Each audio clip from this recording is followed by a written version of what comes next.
Conflict at work is not something you can avoid. It's the cost of making real decisions.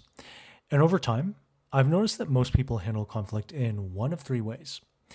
These are, by the way, the same ways that animals deal with conflict in the wild. You can either fight, take flight, or freeze. When you fight, you name the issue clearly, sometimes even brutally. And of course, you risk discomfort and hurt feelings. When you take flight, you say something, but not the real thing. And you're really prioritizing protecting feelings and avoiding conflict over delivering needed truth. And in doing so, you leave room for dangerous misunderstanding. Or you can freeze. You avoid making definitive decisions or statements. You delay the conversation and you hope it just goes away, even when it gets worse. Freeze, by the way, is my default. I used to obsess over which one of these fighting tactics was right. I watched experts teach assertive communication, whatever that means. Sometimes this worked, but it rarely felt like me. It rarely felt authentic. Here's what I believe now, after many, many conflicts in the workplace. I believe that the best way to handle conflict is to choose the path that you can respect yourself for later. I don't mean immediately after the conflict, not after venting.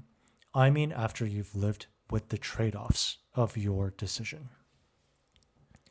A few years ago, I was managing a team of 10, and one person on this team of 10 was a superstar.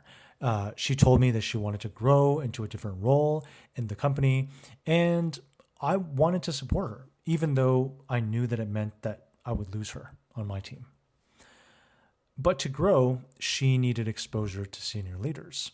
She needed her new manager to see her.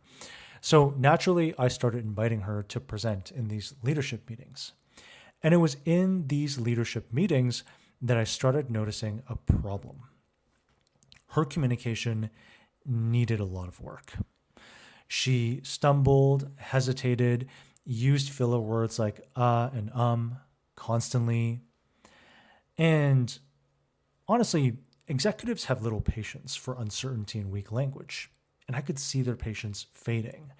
I know you might be wondering, why does her confidence in her communication even matter here? Isn't it all about her skills and what she can do? And to a certain extent, you're right. But studies have shown that when it comes to executive communication, you must be confident in what you're saying. And so you can imagine, as executives started losing confidence in what she was saying, that put me in a really difficult position. Because of course I wanted to develop her. But my job was also to deliver good work to the leadership team, right? And at first, I did what I usually do, which is just soften my feedback. So I said things like, hey, I think you did great, but your speaking could improve. Or, hey, next time, maybe try to reduce your filler words. And at that moment, she would nod and acknowledge what I said, but very little actually changed in her communication. But one thing that did not change was her eagerness. She kept asking for more and more exposure. And when I started to hesitate, she began to get frustrated with me. I remember one time in our one-to-one, she even asked me, John, I noticed that you are not bringing me into these presentations. Is there a reason that you don't want me there? You said you wanted to support me, but I feel like you're just shutting me out. And I realized at that moment that I had two paths. Path one was to say something vague, like maybe next time, preserve my comfort at the expense of hers. This was a very familiar way of handling conflict for me. Option two was to be clear, to risk hurting her feelings and have that hard conversation that I was honestly terrified of.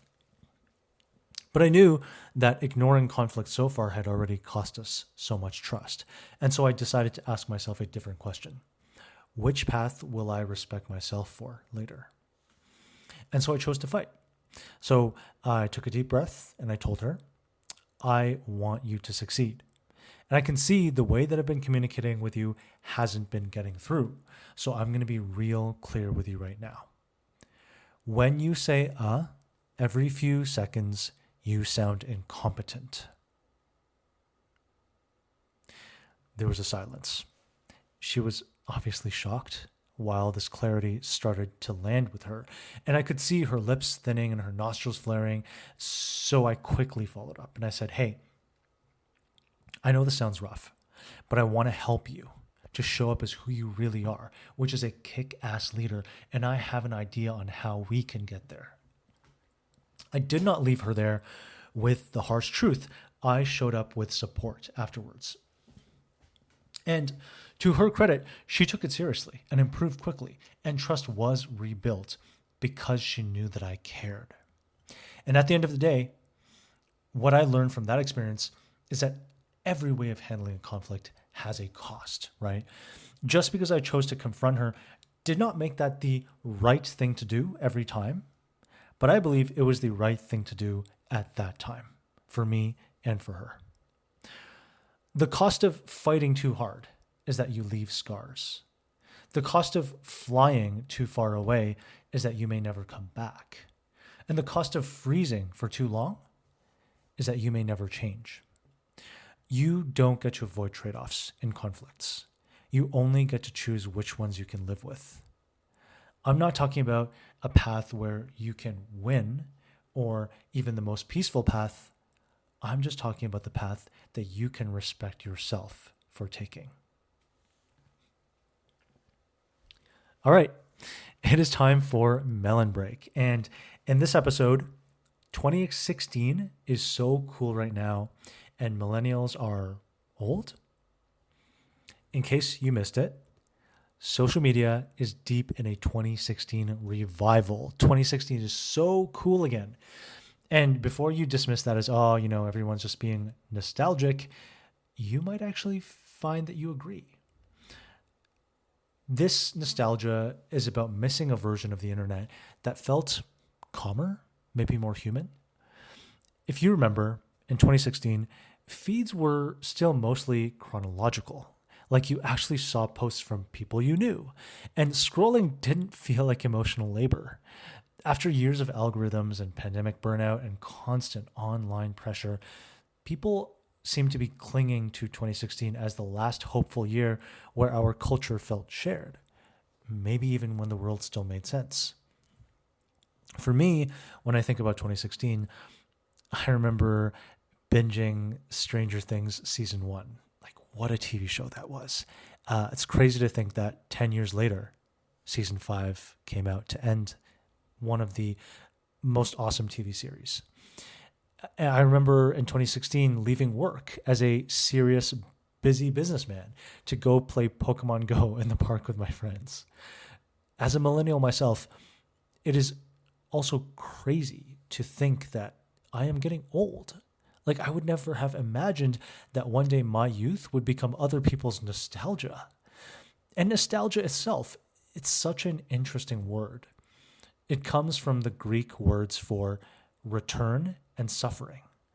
Return is nostos, and algos means suffering.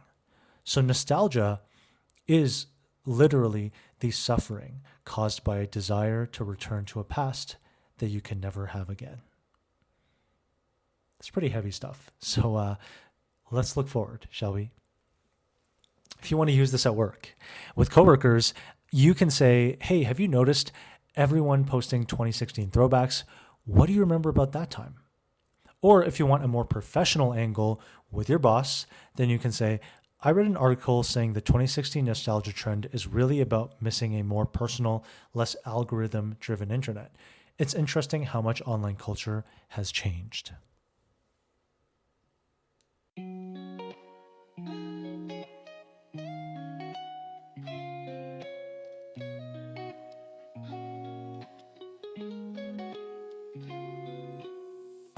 Day Up is written, produced, and hosted with love by me, Jonathan Lee. If you want to support high-quality, free podcasting for Chinese professionals, please like and review this podcast. It would mean so much to hear from you. That's all for today. 下次再见，职场小伙伴们。